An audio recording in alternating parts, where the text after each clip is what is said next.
Wassail Beautiful People. So this is the party that we were talking about back in October.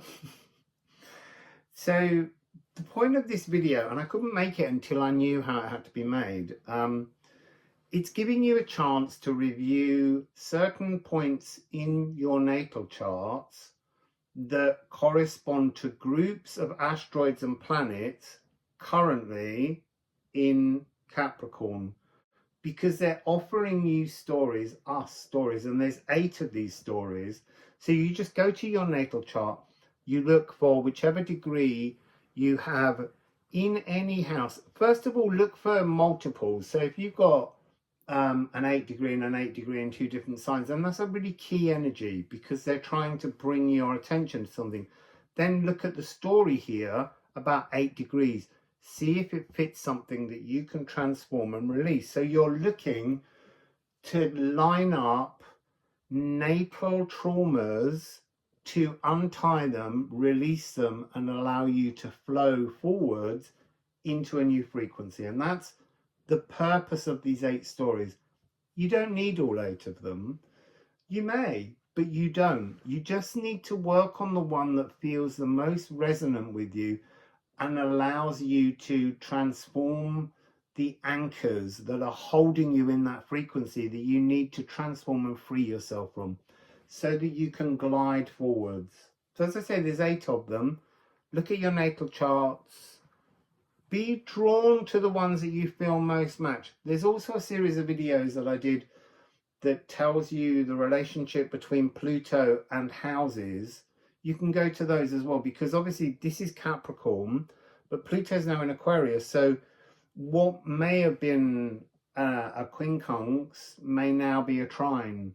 You know, the energies are moving and transforming. So there's a series of videos to help you through this, but I was fascinated doing these. There's some very uncomfortable stories that are being brought up that have developed and grown over the last 20 years.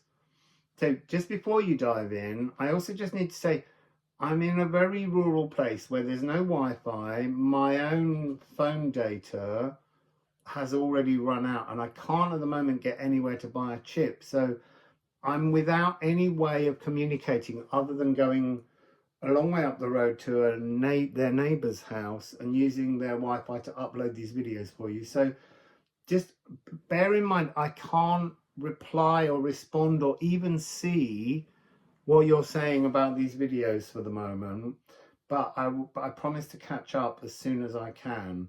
But so talk among yourselves, help each other for the moment, because I can't assist you other than posting these videos.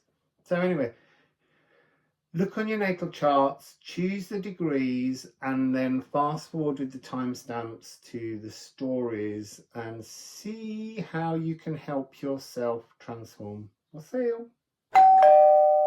Ding dong. So at this moment, Lilith is just on the threshold of moving from Sagittarius into Capricorn. She's ringing the doorbell, and there is Serene, the siren, who is like going to be a homing beacon, I think, in this energy. Lilith is not dark moon Lilith, although a lot of astrologers have got this confused, and they talk about this being the actioning of the intention. So it's actually named after Lily Boulanger, who was a French composer. She didn't live much past the age of 26, I think, but she was the first woman to win the Prix de Rome competition, which is a composition prize. So for me, this is something to do with creativity, composing something and bringing it, making it material. And it's at 0 degrees, it's a beginning point. So let's just shuffle the deck and see what Lily Boulanger and... You see, I did start this reading the other day and I was trying really hard to make it dark moon Lilith as an asteroid rather than a calculated aspect. And it's just not that. It's just ignorance by many astrologers making it Lilith when it's not. It's Lily.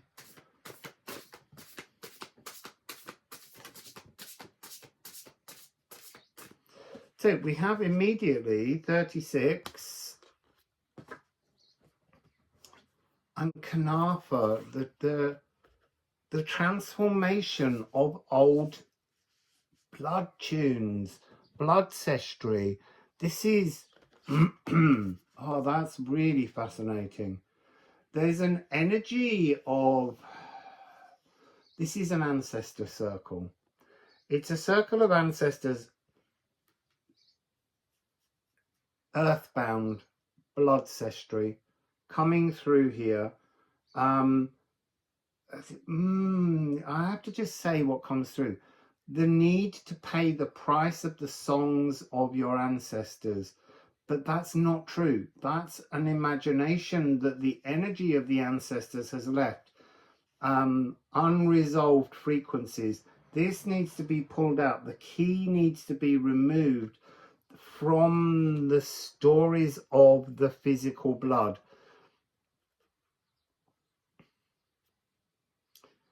So there's something here about being ancestors around us, almost willing us, trying to call us. There's something of the Sirene energy here, the siren calling us to the trauma.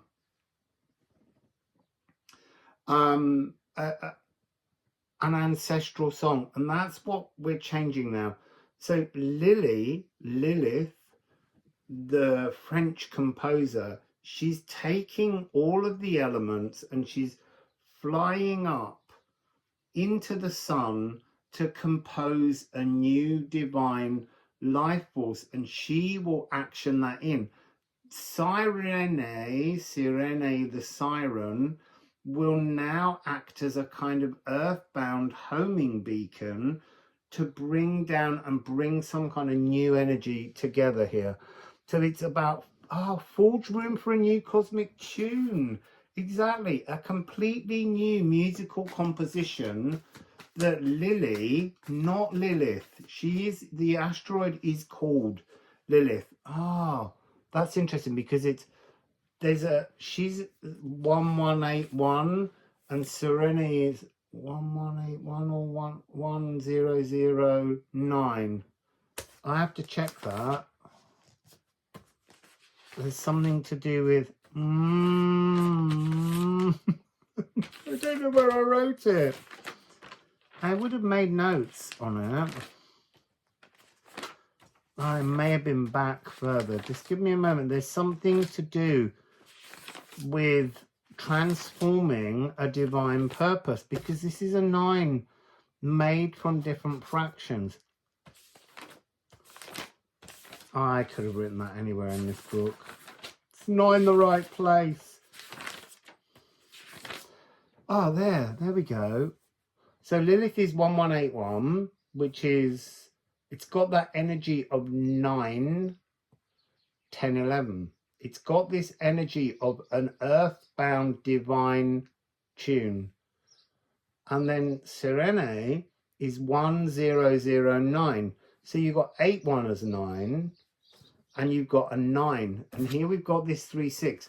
There's something about the composition of the two halves make a divine 9-9, an alchemy in the center. So I have a card here, Moon in Gemini. So celebrated individualism. You have to celebrate your individualism. That's the purpose here. This is the beginning of a new song. And you might want to look at what you have in Gemini, because remember, the energy coming forwards now will be in trine with the Aquarian energy of Pluto. But this is about, what are you releasing? The old song, the old tune that's been harming you, the thing that's been hunting and haunting you. We need the new tune.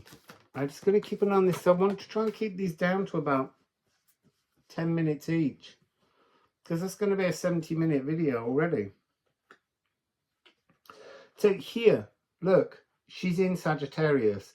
She's bringing that energy to open the realm of fiery passion, to fill that with a new song. And Crocus of Venus.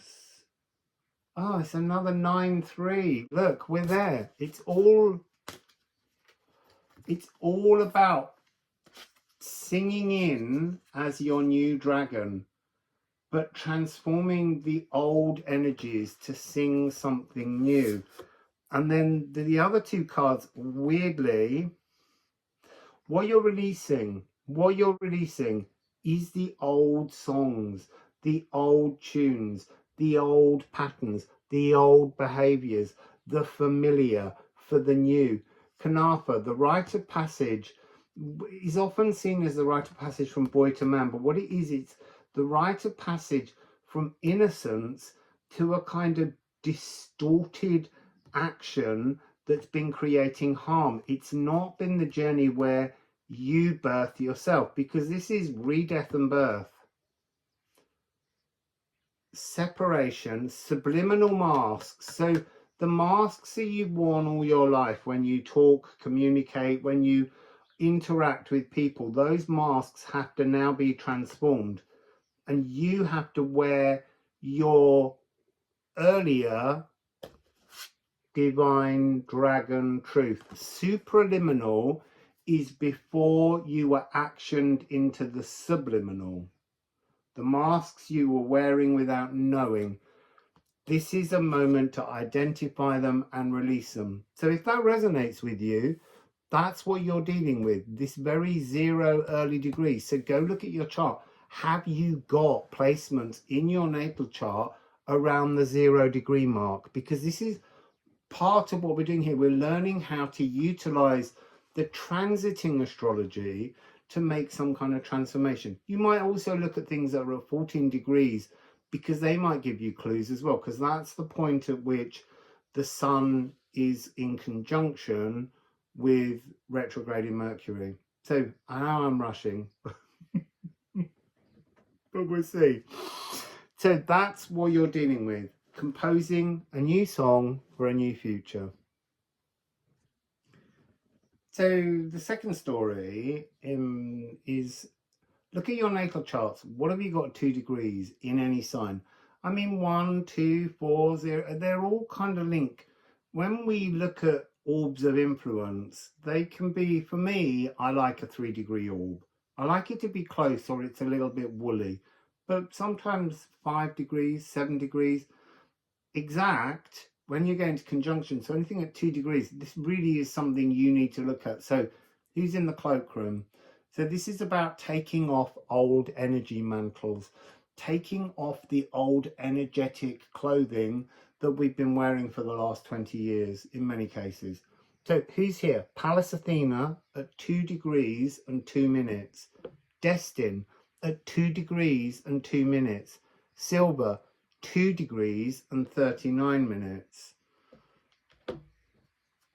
So we're just going to dive straight in and see what's going on in the cloakroom. Are you in the cloakroom? Hanging up your coat? Are you looking for new clothes? Are you changing clothes? Have you been stuck in some kind of energy for 20 years? Let's see what the cards have to say. Wow. So look,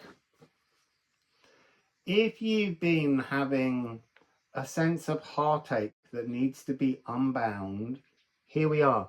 Oh, look, it's a 5-3-8 and a 3-5-8. It's a mirror. So there's something here about, go to your natal charts, look at what house you're 2 degrees in. Is it maybe house 1, which would be to do with yourself, how you represent yourself, how you shine in the world? Is it maybe in house 7, how you appear to others, how you try to connect with others?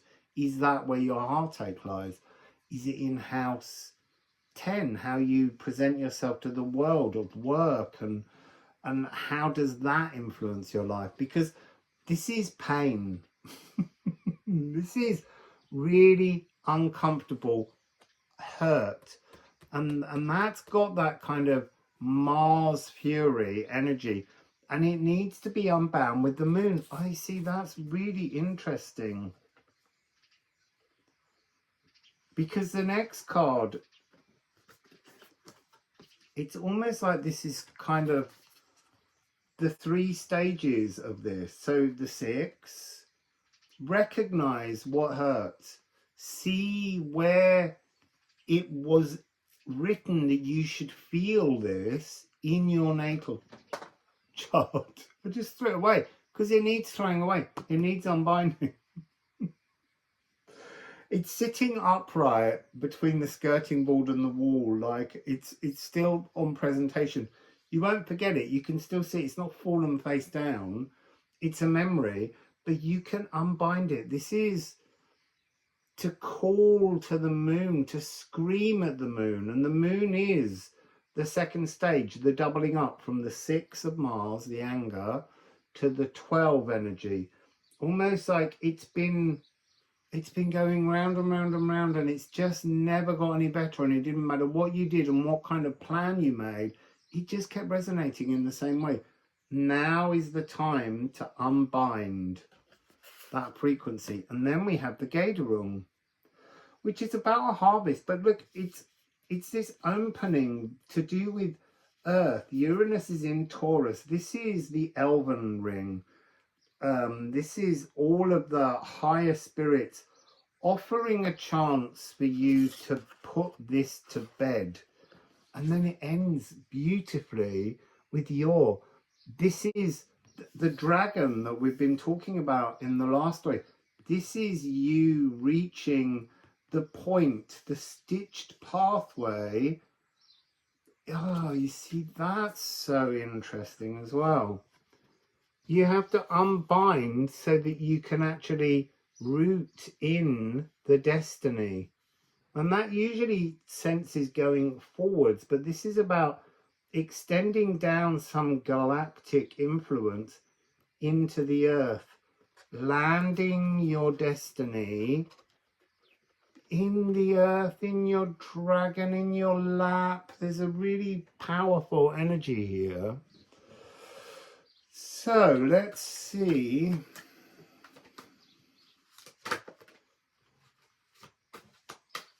These are really slippery. They're really, really slippery. We have 2. I'm going to pause on those for the moment because they're very, very beautiful. Look, amalgamation, cosmic +1, double concerto, and Mary the Alchemist, completion. There's a really strong energy. So you had the 8-8, the 9-9. So self-actualized salvation, shared equality, nestled and conjoined.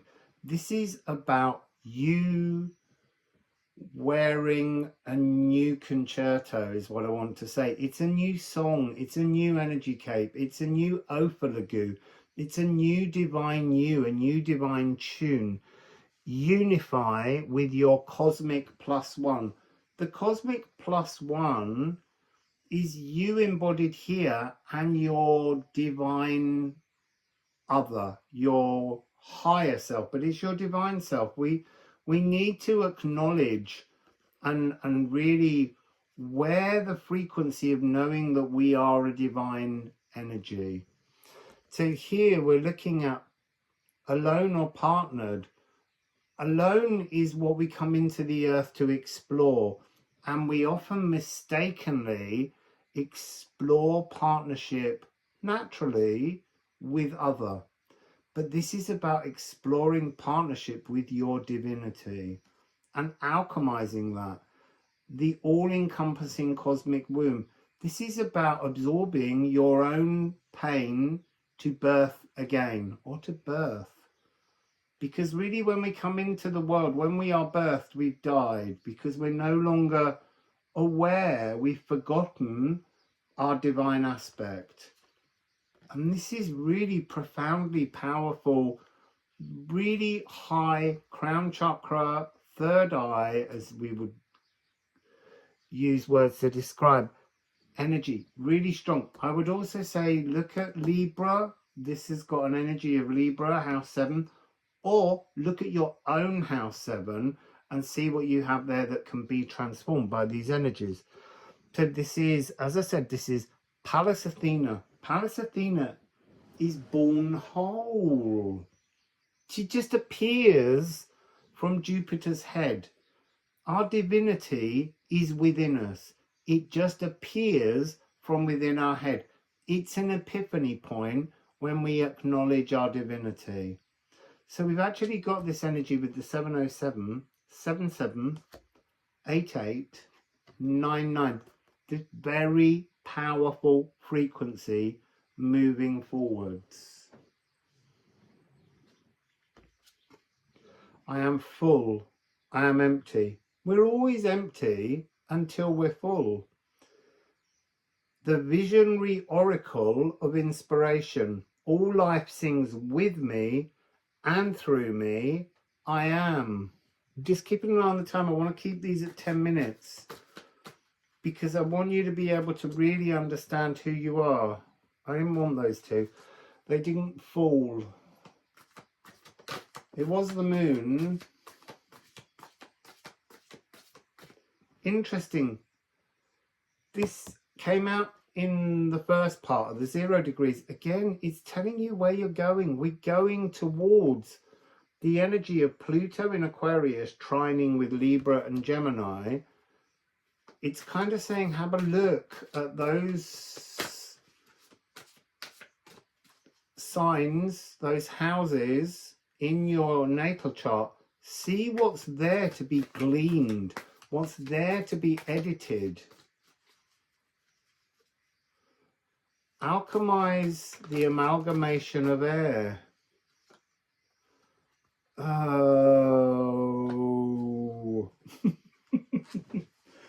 You see, the moon came earlier, but it's this lunar eclipse is here.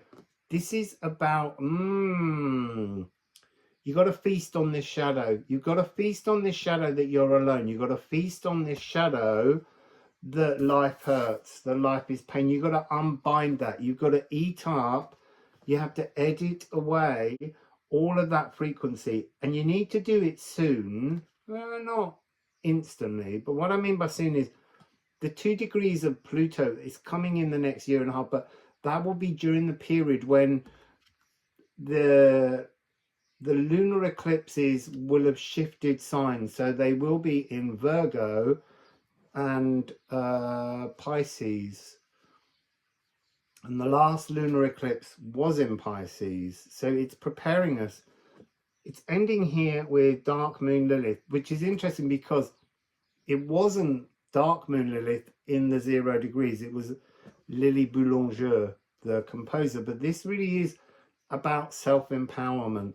This really is about knowing that you have alchemized and created your divine pathway and reaching up through the overspirit all the way up through many mergings. You can't reach this divine energy with a divine pathway if you've never made the connection to the divinity within you. And that's about this opening of the mind frequency. You begin there, then you can begin to merge energetically and totally and wholly with others, philosophically balanced, because you're balanced. So then you can start to balance with others around you, and that allows you to balance with your oversoul or your overspirit, those energies, because they're a balanced mind, they're a honed energy. And it just keeps going higher and higher, where groups and groups balance and come to a united understanding where every step is closer to the purity that everything is just love. And this is the frequency of just love resonating down. So that's that story, the 2-degree party in the cloakroom trying on new opalagoos. So part 3 is the debating society. Now, here we have a need to look at our natal charts for things that we have in different signs, different houses, but it will be quite strong if it's in Capricorn, between 7 degrees and 10 degrees, because we have talent, 7 degrees 40 minutes, Pholus, 8 degrees 33 minutes, Quawa, 9 degrees 1 minute, Prometheus, 9 degrees 54, and Asclepius, 9 degrees 57. I think this here is about this energy, this debating society. This is a group of 1, 2, 3, 4, 5 at this party. Their story they're telling is they're trying to understand their talents. And that's no different to us. It's trying to understand gifts that we have. But there's something here where the gifts have been suppressed. So Pholus is the law of unintended consequences, and so that's at 8 degrees 33. So you can look for anything at 8 degrees, and either side plus or minus 2 or 3 degrees will help you to understand how these are working. These need to be released because they're going to engage in a new energy in 3, 4, 5 years, but we're looking at what we need to release, or this energy can't come in. This is the opportunity to release the Pluto in Capricorn distortions that have been ruling us. I've got to lean down and grab a card. It remained down there. I need to put it back in the deck. It flew down there in the last reading. So Quawa is about singing something into creation. There's something with this Sun and the Mercury to express the suppressed truth. This seems to be what this group are doing. And then we've got Prometheus, the gift of fire, but the gift of fire at the cost of a life in many ways. And Asclepius is here as the healer, but Asclepius is also here as the snake bearer, the resurrector. So let's just dive into the cards and see what the story is that we're trying to release with the debating society. Interesting.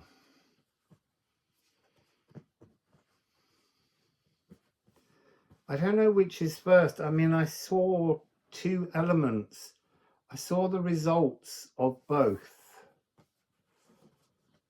That's fascinating, like bookends. And that's a debating society. There's 2 extremes. So here, the sense of rising passion being thwarted by an inner demon that stops us from moving in freedom. I mean, just a very clear frequency of blocked life force, because there's something here. Freedom is untamable. I was going to say irrepressible. Nature of the individual, and when Pluto's in Capricorn, the individual does not shine. So there's something here about being led to self-flagellate, being led into an energy where you can't see your own purpose, your own inner values. That's what's coming across. And then here we have this frequency, which is being in the now was always a test of the ability to not be frightened. So that's been an energy for the last 20 years. So I want to kind of join them in pairs now, top row, bottom row. So we have onwardness, the now moment, the gateway that we create to live in the current moment, has all this golden path, passion that keeps rising up. The test is that we keep running into the troll and the dragon the dark energy that stops us from succeeding, that's the energy that needs to be put to bed. And then freedom is fearlessness. That's the energy here. But every time you take a step, you're frightened you're going to fall or stumble. This energy, there's something about, look, that is the same energy, but now it's using its strengths to remain upright, to remain part of a world that it can maneuver in. But most of the time in the last 20 years, it's felt like a test. Every time you move passionately towards being genuinely in a wonderful now moment, this has kind of come across and blocked out this energy that's been trying to release. So go to your natal charts, look for what you have between the energies of 7 to 10, did I say earlier? And see where they are. Yeah, look, see, 7 is here. That's where it begins. So the present gateway needs to be unpicked because there's a new present gateway. Or it's like having, it's like you need to clear the cobwebs from it. It's almost like the whole, it's not covered in briars, it's not covered in thorns, because we are all in the present gateway. We're all in the present moment, but there's something here about this energy being kind of a bit spooky, bit cobwebby, bit sort of uncomfortable. You don't really want to walk through because things are going to touch you and you don't want that. That's this energy that just keeps you in the past, that keeps you in the darker Pluto in Capricorn, and it needs to be transformed. It needs to be released. So I'm just shuffling again because I want to keep these at 10 minutes each section.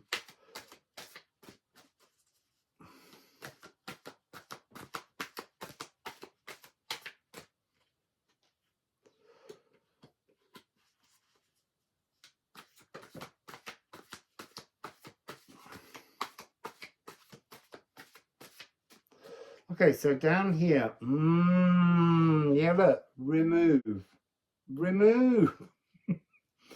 So, remove, retrograde. This is this Mercury energy offering us a chance. It says acknowledge errors, but they're not errors you made. Really what it is acknowledge when you have been led to this erroneous energy you were meant to be led to, but acknowledge it, acknowledge that moment, see that you've gone through that, penetrate through that, because you're trying to penetrate through a new energy deep in the heart. This is a deeply emotional hurt, and it's saying deeper still, further, go deeper. Ratify a new reality, convert, slow down and see. Don't rush this. This has time to be transformed. There's something here about, because we've also got this energy, which is Moon in Aquarius. Now, Moon in Aquarius is the precipitous outpouring of love. Aquarius is fixed air, and yet it's deeply associated with water. But so is Capricorn. Capricorn is the mergoat, but the suppression of emotional, personal emotional truths. So that suppressed, express the suppressed truth. But this is about an emotional truth. As I started to speak then about expressing it, oh my goodness, there's a tiny circle of irritation inside my throat on my vocal cord that doesn't want me to even express the message to you, to express the truth you suppress. So this is the water bearer. This is Ganymede. This is being kidnapped and forced to do something. You see, this has got this Pluto in Capricorn. You see, and also there's that whole story. Persephone. Oh, and she's coming up in this. Persephone. The story is Pluto kidnaps Persephone. Maybe it was in Capricorn, so it appeared that way. But there's something about Ganymede being kidnapped by Jupiter's eagle and forced to be the cupbearer. But this is about maturing. This is about redefining. This is about pouring emotions, but emotions that have been denied, emotions that were forcibly removed. That seems to be what's coming through here. So this is pour with your own emotional truth, a new emotional power ballad, a really raging song to almost to just push these away. You know, this is the energy that you're really looking to resonate with. The freedom, the passion of being in a now moment that's just full of emotional freedoms, I guess. That's the story you're transforming to move through Pluto in Aquarius. Something very different about you. That's the energy of this lost consort. So we have Persephone. She's at 10 degrees 42 minutes. And she's not Proserpina, who is, I think, somewhere like over in Cancer. So she is the Greek version of the story, and she's looking for her husband, and she's looking for her Roman counterpart, you know, her Roman consort, not Hades. There's something about transformation, but I don't mean we always talk about there's a transformation, and this whole video is about opportunities for transformation. This is more about something transformed. It's in the past tense. Persephone has transformed. Who is she now? How does she feel about Pluto right now? How does Pluto feel about Persephone? So there's something here in this story, I'm guessing, that's to do with growing up, relationships, noticing changes about people, and working out what really matters, I guess. So let's just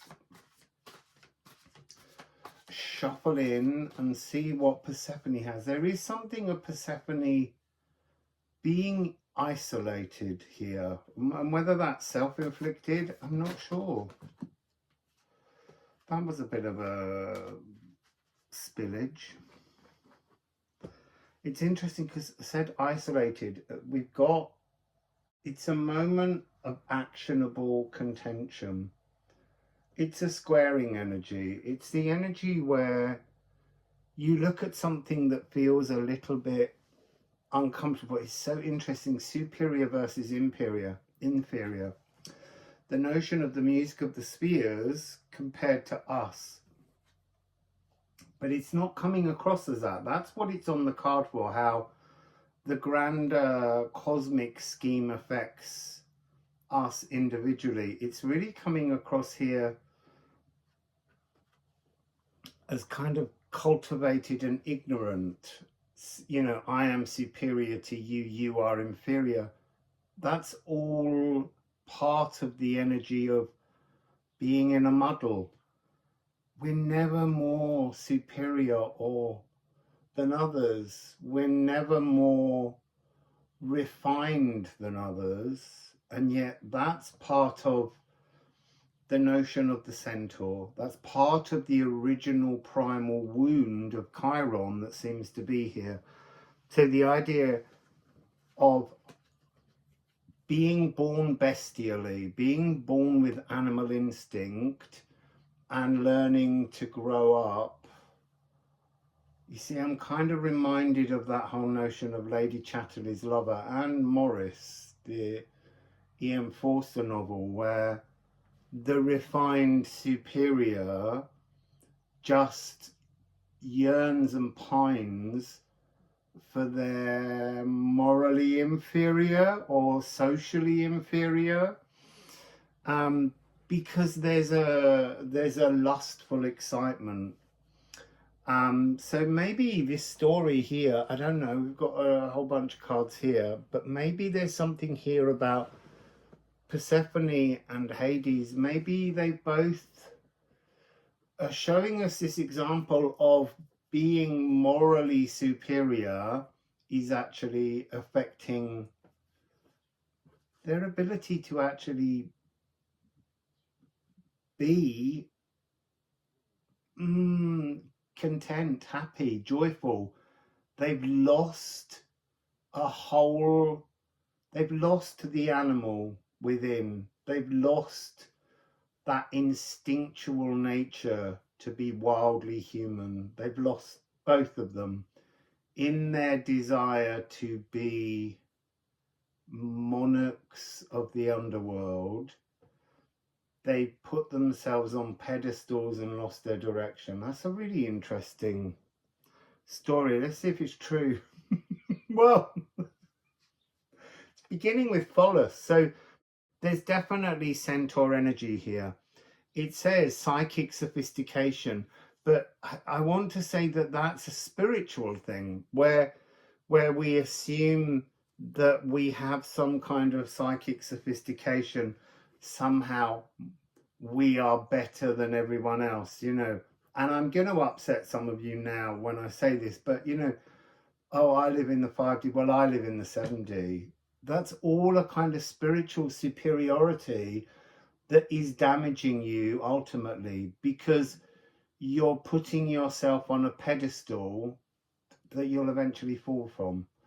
You know, so this is something about being spiritually honest so that you can live. And it has Moon in Pisces. Let go of the moral and spiritual superiority. That seems to be the energy right here. And look, we've got another of the centaur energies, Chariklo. The graceful enforcer of boundaries. I feel like spiritual superiority is hemming us in. That's the energy coming across here. You know, being expected to be. You see, that's interesting. I wanted to say to be more godly, and then I was like, and yet the message is always understand your divinity. Yes, but your divinity is begging to reside within the animalistic body that responds. See, to me, this is a message of reconnect with lust. You know, the love is a beautiful thing and it's essential, it's behind everything, but now sniff out the lustfulness. There's something about Persephone that we tell the story wrongly. So a few years back when I was in Portugal, I was walking a very long way to get into town to buy some food, and during the walk Persephone visited me with Demeter, and also Hades. And the story was Demeter denied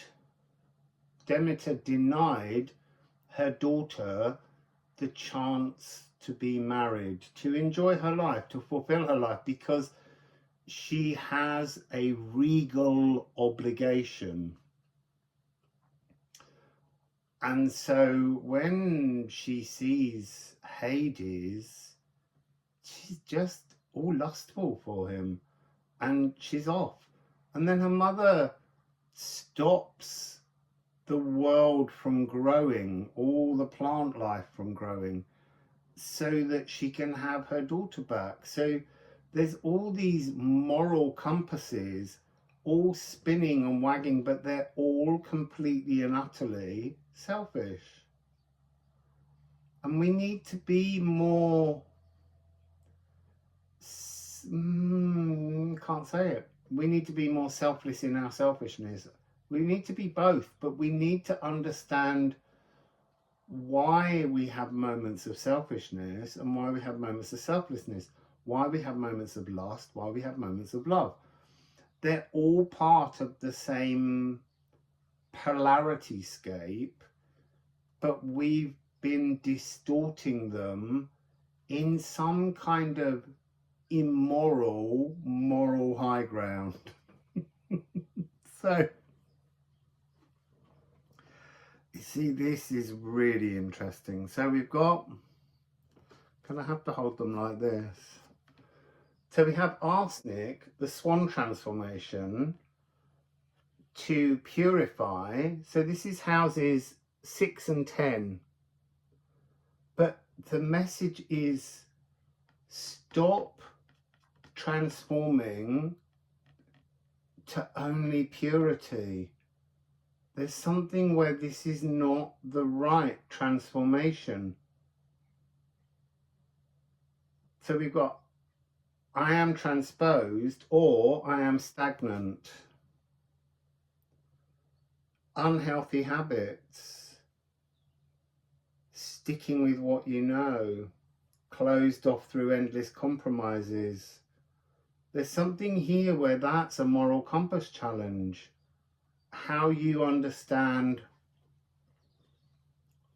stagnancy. Stagnancy is not wrong. Stagnancy sometimes is just what you need to feel safe, to feel comfortable, and then you can have your transposition at another point. But sometimes we need to acknowledge life, and life is, as this says, polluted. I am polluted, I am pure. You know, purity is missing out on half of the emotions of what it is to be human. Look, you are pure. You are entirely spiritual when you're dead, but you're not. You're alive, and so you need to express the flawed spiritual philosophies. That's so can't believe I'm saying that. And stagnate. Just be stagnant sometimes. It's interesting because the stagnant was on this card, but stagnant's also on here. Stagnating by refusing to look at your fears. I'm telling us all here, face your fears and you can transform. Yes, you can, but don't hide those fears. That's the key, I think, here. You mustn't hide the fears. You must face the fears. Don't hide from your fears by doing rainbow farts and unicorn poo, because that's not the truth of it. You know, that's not the full story. It's half the story and you're hiding from the rest. So I guess, yeah, I have to stop that. It was at 12:12. I'm not going to put any runes on that. That is the lost consort story. What do you lose in trying to be morally or spiritually superior to others? So that's around the 10-degree mark.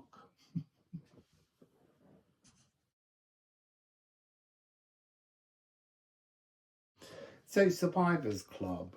This is, look at your natal chart, see what you have in any sign, 14 degrees to 15 degrees. So here we have Sappho, Calliope, and Icarus. So Sappho is a poet. She was a human that was deified and put into the asteroids. She expressed wordsmithery in an electrifying way that outlives, almost tuning in to the muse, her muse. And Calliope is the eldest of the 9 muses. She is the muse of epic poetry. So this is a beautiful alignment here. But we also have Icarus.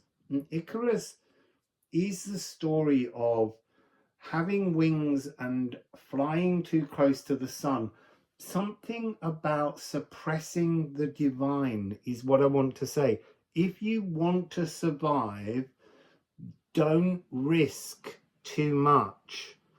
So I think there's a double energy in this, which is explore epically and don't fear the risks, because otherwise you're merely just a survivor rather than, there's a word I can't find for pioneer. Yes, why not turn the Survivors Club into the Pioneers Club? That seems to be the energy. It's time for the pioneers, not just the survivors. Because there are stories where Icarus survives, but most of the time the story of Icarus is told, don't get too big for your boots. Just get a bigger pair of boots, you know, take the boots off, walk without them. There's something about know your place in this energy of the Survivors Club, and it's not that. It's make a new space, make a new place, transform.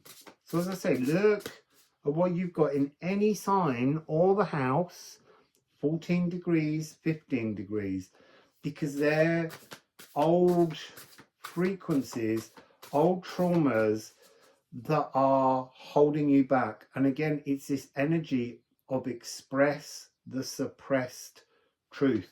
That's what we're being offered here. Express the suppressed truth. So here we have oak, support. You see, I'm being shown immediately there the energy of craft, building, scaffolding.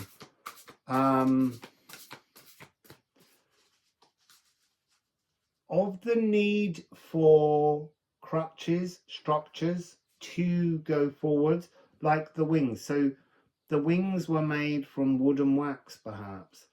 And there's something about, oh, look at you all dressed up like you're a divine angel. Who do you think you are? There's that kind of energy. So acorn to tree. You are the tree that came from the acorn. You came from the early magic, the newer frequency. And look, you can see the newer here. When the tree first grows, when we first birth, when we first experience certain things, but somehow this canopy energy that's, there is another rune that's got 2 of these, and it's Os, it's Godmouth. You're not the fullness of God, but you are a divine aspect of God. But there's something here where we're being pruned, we're being mocked or teased for acknowledging divine within. That seems to be some kind of frequency that's going on here. And Sappho is to record and express poetry, electrifying sounds, to live a divine life. And Calliope is the muse, the divine frequency that inspires. It's almost like Sappho and Calliope are the 2 symbols of Sappho, the Venus symbol. Us connected with our divine aspect. And Icarus as a kind of warning to suppress, to keep us small, to not let us want to jump forward. So here we've got 22. So again, while I'm talking about the match, there's something here about the fertility of our higher self. Again, this is, you look after the seeds, you nurture the seeds with divine waters, divine inspiration, and they can grow into the mighty divine oak. But also on the bottom, and it really wanted me to see that, is Liffruma. And that's the energy of the divine song of love that resonates through everything. But this Survivors Club energy is about self-denial. Self-denial. Be happy with your lot. Don't push, because you'll just get hurt some more. Is that notion? So here now we have a mirror. This is the point of this moment here. The transformation. Sweep away all the blood songs. Sweep into your divinely supported huge oak tree. And it comes with Dej. This is to move through the eye hole of the needle, to purge all of the shadows and move yourself into light. The shadow is still there, but you're not moving around only in this side now. This is Pluto in Capricorn, Pluto in Aquarius. It's time to start moving in this energy. It's a whole new space. So let's just get one of these, just keeping an eye on the time, trying to keep them all short. I can't take that many. We'll be here all day. Oh, but look, it made me put them in the wrong way. So this is an energy of transformation from survivor to pioneer. So explain the pioneer movement forwards. Perhaps we don't need to. Perhaps the pioneer is understood. We have a single card. Our essence. Get back to our truth. Whatever was the suppressed, unexpressed truth, it's now time to bring our essence to the table, to be our core inner nature, not a survivor. Well, you did survive, but a pioneer. Stop being suppressed. Stop feeling like you can't move. It's time to walk a new path. So here we're being given, remember the empathic luminosity of your divine gifts that you came in with. They've almost been forgotten. The moon is going to move shortly. South node will be Virgo. So this mathematics formula that you've forgotten, voicing changes, retuning, and star weaving. There's so much divine energy coming towards you. So just look at your 14 degrees. Oh, look, we're ending with, it's all about this movement, this shift into the pioneering energy of Aquarius. Shoulders of giants. You know, there have been people before you who have been pioneers. The energy exists.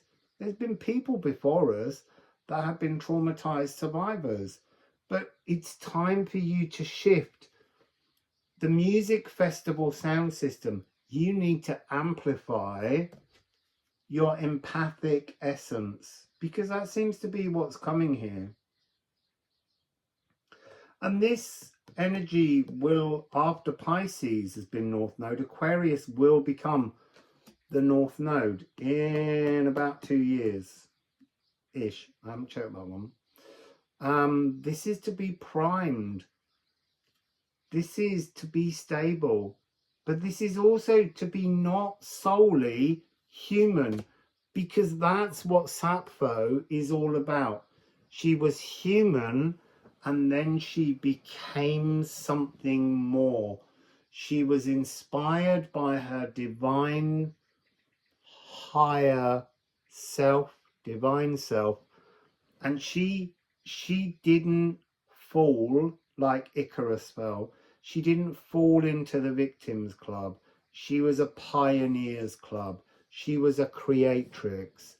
She made her own way in the world, regardless of, you know, the way in which in our modern world we criticize some of the decisions that, well, she didn't even make them. She just was. She was her. I want to bring these two cards together because I've never seen them together. She just was her divine essence. She understood that. She knew how to be her divine essence. House 1, the self.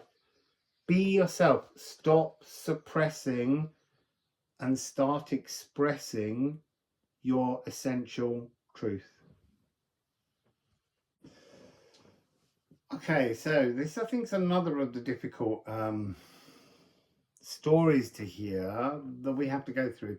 Even when the title was being channeled to me, Ruinous Requited Love, I was like, what the hell is that all about? So Antaros is requited love, love that we share, not unrequited. It's loving another and that love being returned. But Ate is about dark, destructive energies. It's a dark feminine energy where it's battling the ego. So this is like two egos crashing together in love, truly in love, but in a very destructive frequency somehow. So let's just go into the deck. It's weird, I picked up the runes while thinking, not sure what kind of message could come out of those. And then one does. 12, needs. There's an angry, frustrational need for attention, affection. And this card in the poem talks about be ready to arc your love into the etheric. Whereas there's a sense here of being locked in a love that's harming, that's both energies are both giving, they're both receiving, and yet somehow the energy of that love is behaving in a destructive way. Oh, okay, so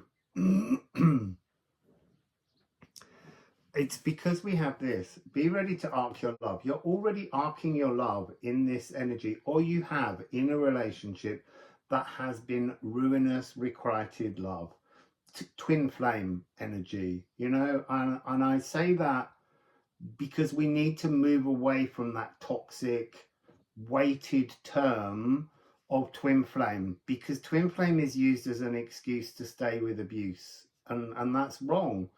You need to redefine this. So what's missing? True love. What is true love? Well, true love is not seeking what's missing in you in another. You need them to fill all the holes. So your heart is being shown as leaking emotions. It has holes in it, and you can plug up all the holes with someone else's love to try and stop it, but it's still leaking out. More holes are being created because you haven't healed your heart. This is true. Weird is love. Weird is the magic behind everything. So the notion behind this is, if you do not love you truly and you seek your missing love for yourself in another, it's ruinous, requited love. It's just the way it is. So I'm gonna go to the Musical Alchemy of Astrology deck here.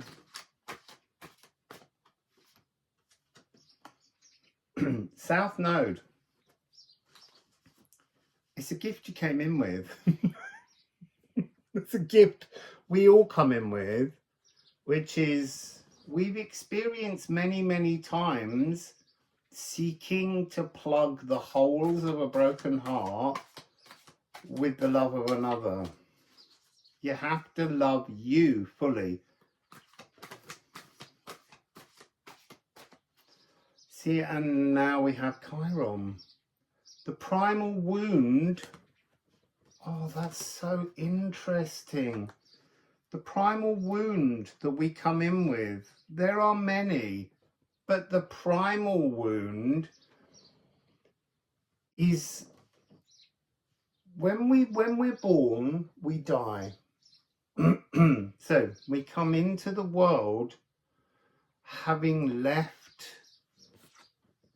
the comfort of true love, of divine love, of being in a completely spiritually stable state. And we come into the earth, and the primal wound that we need to heal is the absence of the divine. And so we go looking for it in others, and it's in us where we need to find it. And it's only then, when we are healed, that we can truly turn this into this while still being this. So we can turn it into truly supportive, merged requited love. It's a very, very clear message. This is somehow this moving from the state of pure divine spiritual love. Just as you come in, that's why Chiron is the nervous system. It just, it's such a shock that we then go seeking love from everyone else. Look, when we're born, we need love from our parents to survive, because we need someone to love us and feed us. And that parents do or they don't. They can be either of those energies. But we seek as an infant, when we are vulnerable and incapable of looking after ourselves, we seek the energy of love. We only know love because that's where we've just sprung from, that realm of spiritual love, you know, the esoteric spaces. And now we're born, and then slowly we're learning that we have to see others in the world around us when we're 2 or 3, and the solar plexus frequency starts to turn, because in the beginning we've only got the grounding chakra because we've been grounded, and it's all a little bit difficult for us because we can't even memorize sense, because we're in theta brainwaves, perhaps. I'm not good with those, but we're in a different frequency, so we're not storing memory at this point. We're taught to memorize later. And as we go through life and more of our energy centers wake up at different points in our life, when we hit puberty, and this sort of comes on in a really cranky, distorted way, it's like a hoover. It's sucking, it's out there trying to seek love from another. And it's often troubled, you know. It's a really interesting. I was not expecting this message. So you're looking at your charts for anything you've got in any house around 17 to 19 degrees. Because I can imagine that a lot of us would not click on this title if it wasn't that we actually had the degrees to help us be drawn to it.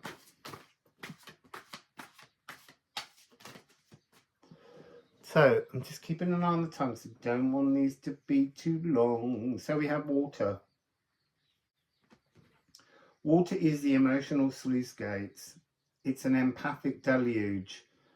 So this is coming across as the hidden side of Aquarius, the water bearer. We call it an earth and air sign because astrologers a long time ago decided everything had to be a really neat and observable pattern. And everything is way more complicated. It's like we're denied truths. You know, Capricorn is cardinal earth, and yet it's a Virgo, it's part fish. So there's a hidden energy that we're not even allowed to explore. And that's what this is really. There's a hidden energy. Your divine you is hidden from you, but it needs to be explored. And it is an empathic deluge that comes down when you connect. And then we have Quicksilver. So it's the open channel pouring in that liquid, filling through. It's changing our rhythm from something that was 3 beats to 3. You know, all of these trinity energies that exist within the world to something that just becomes 2, you and you. And it acts in the same space in time, but it's now a quickened energy. So you're switching rhythm, but not time. This is mutable energy. I would say there's a lot of strength of anything you've got in Gemini at 17 to 19, or things that are conjuncting those. You know, you may have a planet on 14 and something on 17. So they're going to be working together in Gemini, which is about intellect. And also you need to look at what house it is. So we've got this big open pouring down. Quicksilver is feeling a lot like a sort of mutable, as I say, but what a transformational mineral is what I'm going to call it. And then we have Scorpio, the whale songs. Oh, I knew there was something that, like, look at the numbers. Here is the divine mirror within. Your bête noire is that you don't know yourself. You don't know your full self. That is your bête noire.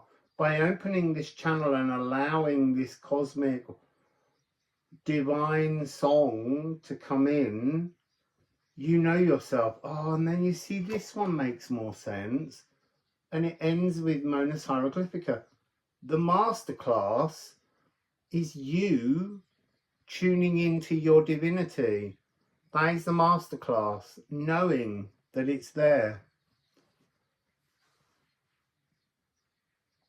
So sacred geometry, core magic. This is house 12.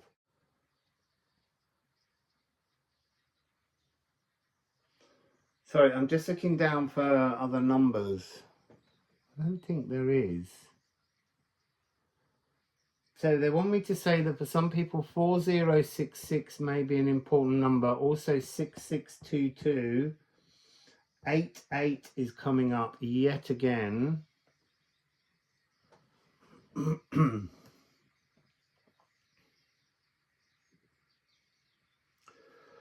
So this key phrase, that which was always yours, that which was always yours. What was always yours? Your divine, healed, higher self, whatever you want to call it, but your divine self. That which was always yours. It's always been yours. That's what needs to come across so that you can move from this endless, ruinous, requited love. Yeah, sure, you're twin flames. You love each other. But true love never hurts. It would never, ever hurt. That's the point of this energy.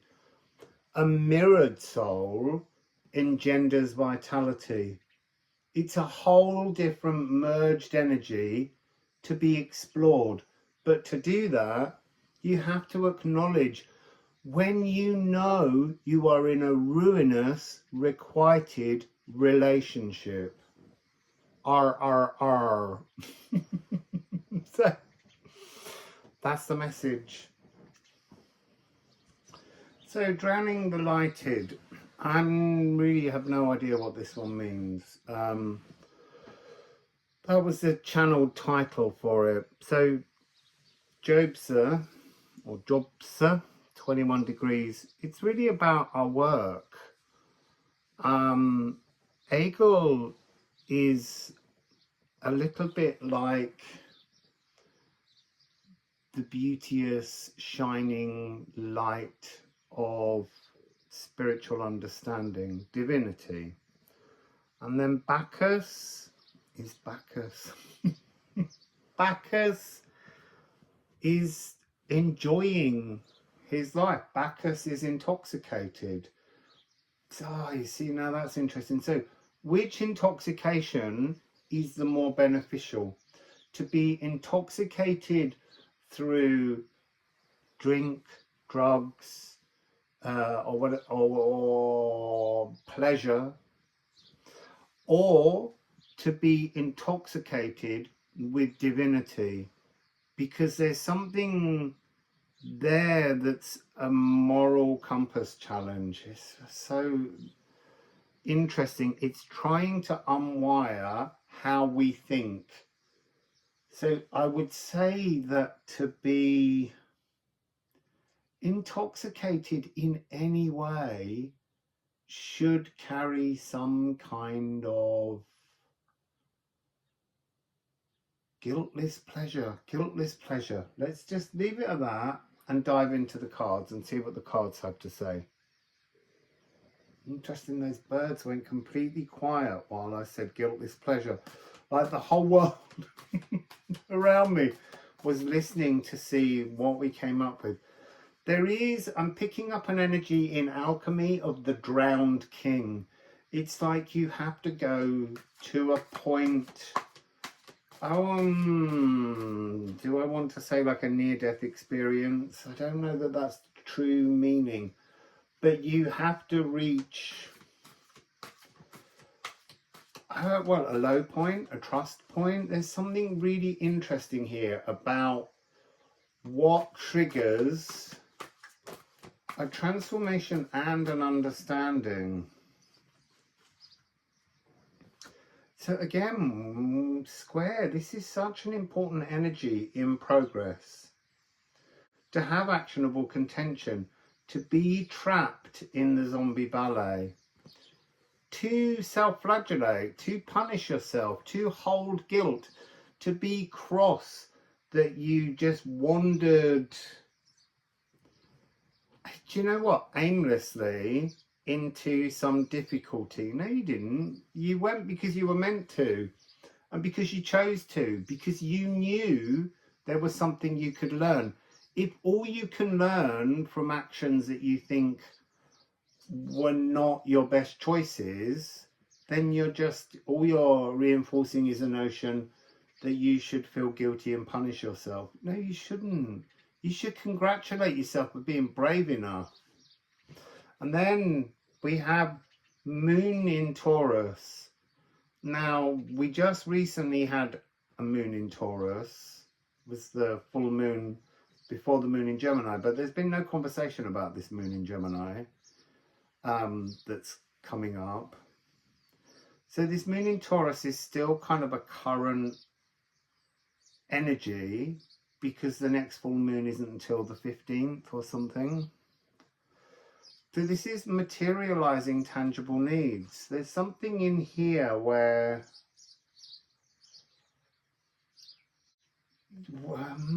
it's like we have to drown in despair to get out of there and create something new. There's something of this alchemical, the drowned king frequency here.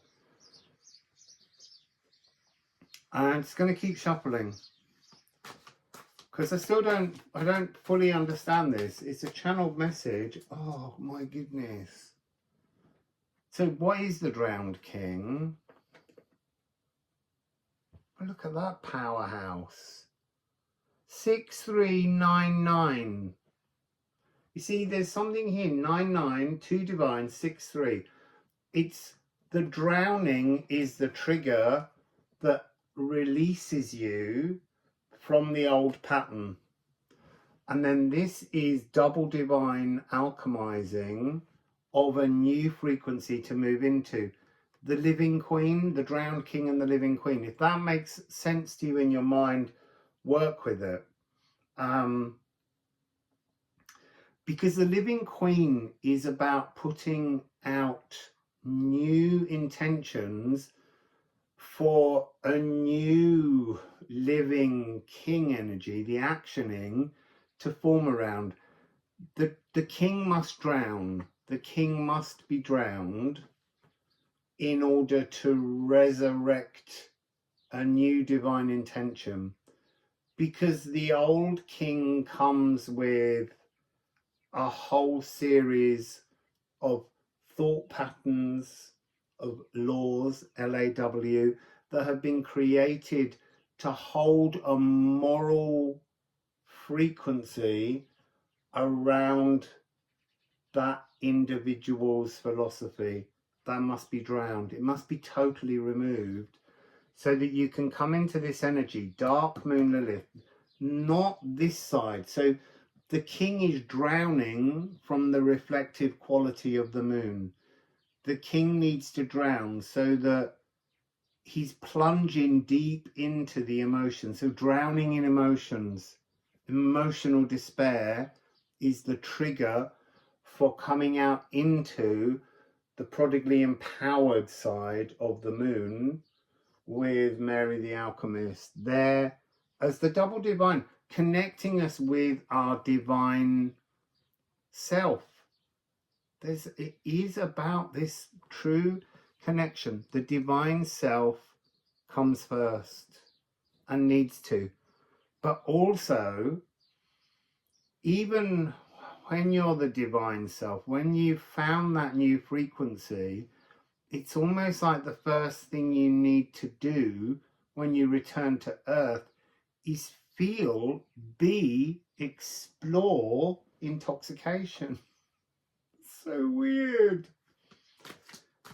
It's that phrase, you know, come down, chop wood, do the mundane. You have your enlightenment, do the mundane. But this is more, this is about recognize, celebrate what triggered the growth.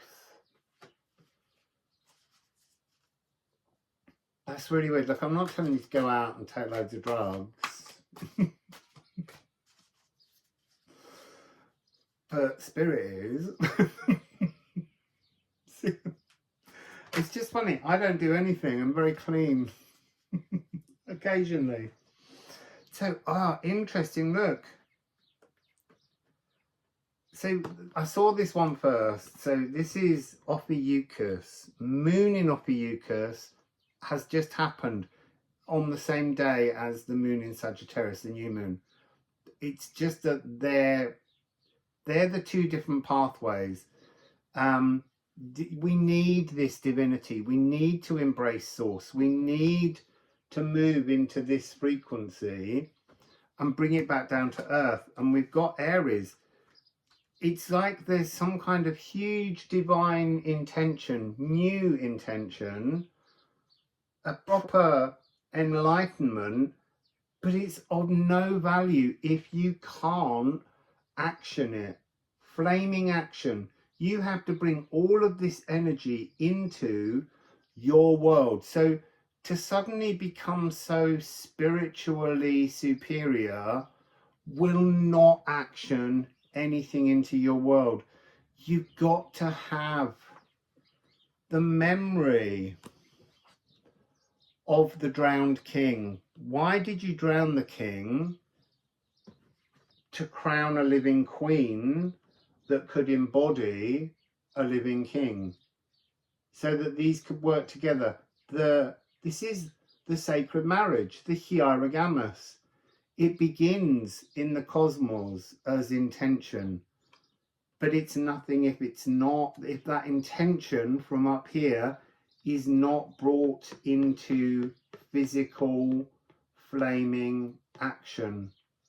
Passion to be alive. That's the message. I'm going to leave it there. Passion to be alive.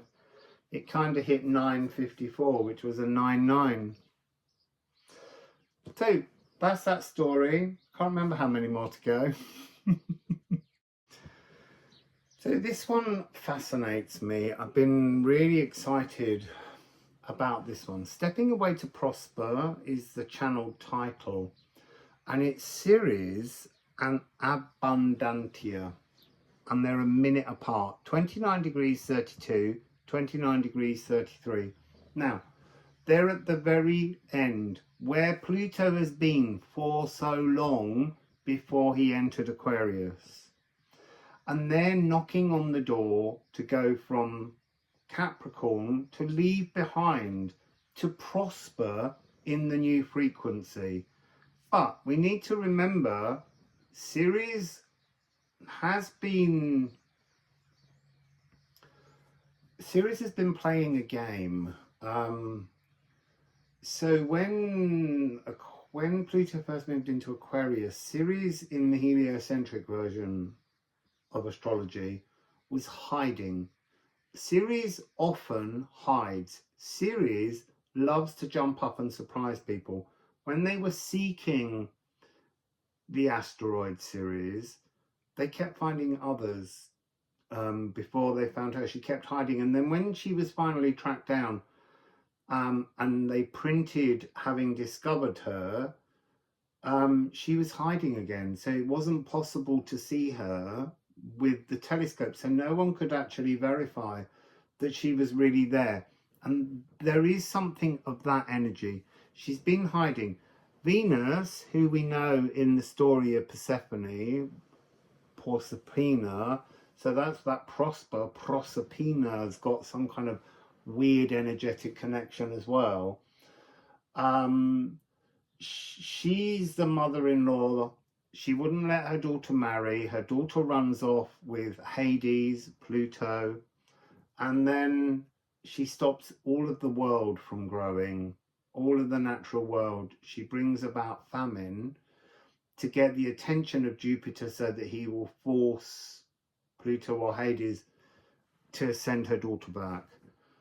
And so Venus originally was the one that wanted Hades or Pluto to love her, and so she has Eros shoot that arrow, and he then sees Persephone or Proserpina. And so there's an anger, I think, in Ceres, because this arrow, this intoxication, is what means she loses her daughter for half a year. And so Venus is now about to jump upon Pluto tomorrow on the 7th. She goes into a conjunction with Pluto, and Ceres appears as well in conjunction. So there's this triple conjunction, and I don't know what it means yet. But this is the prior energy that we just need to be looking at. Is she angry because her daughter's husband is having an affair with Venus? Well, I don't know. I do not know the answers. It's all speculative, but my God, it gets me excited. So let's see. Stepping Away to Prosper, going in to a new frequency. What's going on with Ceres? An abundance. An abundance of what? What's abundant within her? Why is she carrying? Is it good abundance? Is it an abundance of fury? I just don't know. We need to see, because there's something about, there's a transformation when you step from one house to the other. It's not like you know how you're going to be when you move. You can assume, but it's not always the truth. So we have Calc. She's having to unanchor to anchor in. Oh, this is interesting. So Earth Masion. So she has an abundance. This is very much a Capricorn frequency, a cardinal Earth frequency, the Earth Magus, oldest sacral cycle completed, shadows burnished, soul refurnished. It's almost like the whole of this video, whichever story you're on, somehow this is the result of what you have. But it's coming with annular. So this is almost stopping everything to review the 20 years, but also what you've just transformed with the help of these stories at particular points in your own natal chart. It's the death knell history bell on 2 decades. It's something that has to happen. There's almost a sense of not knowing what's coming, trusting what's coming, because you did the right thing in transforming the frequency. Earth Masion moving into the frequency of, I want to say, air and water. So let's see what else is coming through here. Oh my God. So I'm going to show you what I saw first. First of all, I saw this, taking flight, Psyche. Look, Psyche refound love. So refound an emotion, an emotional landscape in the heavens. And that was gifted to her by Aphrodite, Venus. And her great love was Eros. She loved love. And she lost love, and then she refound love. Here we have the precipitous outpouring of love. So maybe there's something here about understanding exactly the frequency of love when it was in that 20-year period, because we all look at this and we all go, oh, you know, Pluto and Capricorn was a bloody nightmare. And for many it was, because it's about having very little power, and now we're moving into an energy where we're going to have all the power, but we're also going to have to understand the freedom to love. That seems to be coming across. So we have this, Pluto is in Aquarius, Ceres is knocking on the door of Aquarius. Ceres believes this is the exact move that she needs to make, but she doesn't know what's in there. What she trusts is this easing of emotional justice moving from Capricorn into Aquarius. And remember, it trines Libra. So there's a very profound energy here. I want to say that this is coming across. It says Virgo and Pisces, but I'm getting a very strong Gemini energy of the notion, oh, Janus, it is there. So look, Janus is the two-faced god. And in the Janus Geminis, the Vaticinium, the eclipse tunnel, but also this 20-year tunnel of Pluto walking all the way through his father's house, Saturn's house, and going into his grandfather's house, Uranus's house. It's a whole different energy. So there's something here that the midpoint is where you would meet with Janus, the two-faced god. And so there is something of the Gemini tunnel inside this energy. Gemini as in divine mirrored soul, being free to operatic love duet. That's exactly it. This is something musically new, but also bringing some kind of a new language of love. But is this a known thing that Ceres has, or is this an expectation that Ceres has? Is what we're about to receive what we expect to receive? I don't know. Let's see if we get an answer. because there's more readings to come tomorrow. Tomorrow's needs to be the triple conjunction on the 7th. Well, not tomorrow's, but I need to make it. It needs to be a reading that's done. And then there's also a whole series of other party guests that are preparing a complete future.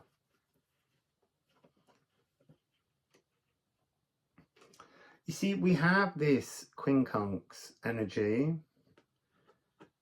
because we're almost at odds with the new, because the new has begun and we're still holding ties to things that are at odds with our future. We're almost hallucinating negative thought patterns because we can't cut them. And this whole video is to help you to free them so that we can move into this again, this energy, the water bearer, Ganymede. There's secrets,